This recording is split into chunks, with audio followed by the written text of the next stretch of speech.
Hello form, ఎలా ఉన్నారు? ఈరోజు నేను ఒక ఆర్డర్ని అన్ప్యాకింగ్ చేస్తున్నా. ఏంటంటే ఇది శాన్ఫీ ట్యాన్ రిమూవల్ ప్యాక్ అనమాట. మనం బేసిక్గా ఇన్స్టాగ్రామ్, యూట్యూబ్లో ఎక్కువ ప్రమోషనల్ వీడియోస్లో కొత్త కొత్త ప్రోడక్ట్స్ని అందరూ ప్రమోషనల్ చేయడం చూసి వావ్, ఇట్స్ నిజంగానే వర్తియా, మనం కూడా యూజ్ చేయొచ్చా అంటే ఆ అమౌంట్, దానికి ఉన్న బడ్జెట్ అమౌంట్ని చూసి కూడా తక్కువే ఉంది కదా, యూజ్ చేస్తే మనకు కూడా యూజ్ అవుతుందేమో, ట్యాన్ రిమూవ్ అవుతుందేమో, హెయిర్ సీరమ్స్ వల్ల మనకి హెయిర్ రీగ్రోత్ ఉంటుందా, హెయిర్ కంట్రోలింగ్ అవుతుందా, ఇట్లాంటివన్నీ చూసి మనం కూడా టెంప్ట్ అవుతాం. ఇది పక్క. సో నేను కూడా అలా శాన్ఫీ ట్యాన్ రిమూవల్ క్రీమ్ అనేది ఆర్డర్ చేశాను. బేసిక్గా నేను రిమూవల్ ప్యాక్ అన్ప్యాకింగ్ చేస్తున్నప్పుడు కూడా చూసి ఇదేంటబ్బా బాడీ లోషన్లా ఉంది, అసలు ఇది నిజంగానే వర్తబులా కాదా, నేను పెట్టిన అమౌంట్ వేస్ట్ అయిపోతుందేమో అని నాకు డౌట్ కూడా వచ్చింది సర్టెన్ టైంలో.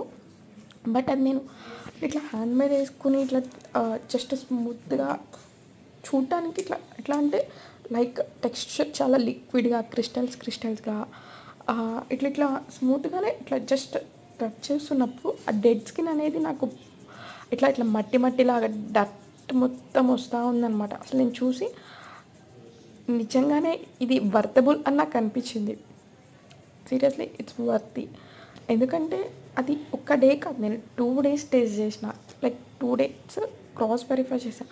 ఏ ప్లేస్లో అయితే నేను ట్యాన్ రిమూవల్ ప్యాక్ యూస్ చేశానో సేమ్ నెక్స్ట్ డే కూడా అదే ప్లేస్లో మళ్ళీ maybe before that day like ఏమైనా మట్టి ఉంటే అది అట్లా వస్తుందేమో, సో అందుకని అలా అనిపించిందేమో అనుకుని మళ్ళీ నెక్స్ట్ డే నేను సేమ్ ప్లేస్లో కొంచెం పైకి ఇట్లా రబ్ చేస్తే నాకు సేమ్ మళ్ళీ డట్ అనేది వస్తూ ఉందన్నమాట. డెడ్ స్కిన్ మీద ఏదైతే డస్ట్ ఉందో అదంతా వస్తూ ఉంది. ఎక్కడైతే మనం ఆ ప్యాక్ని యూజ్ చేసామో ఆ ప్యాక్ కొంచెం లైక్ ఆ ప్లేస్లో ఆ ప్యాక్ యూజ్ చేసిన ప్లేస్లో ఎట్లా అంటే కొంచెం స్మూతీగా ఉందన్నమాట. కంపేర్ టు యూజ్ చేయని స్కిన్తో కంపేర్ చేస్తే యూజ్ చేసిన ప్లేస్లో కొంచెం స్మూత్గా ఉంది. నాకైతే ఇది వర్తే. ఐ థింక్ మీరు కూడా ట్రై చేయొచ్చు అని నేను అనుకుంటున్నాను. Okay friends, bye bye, see you.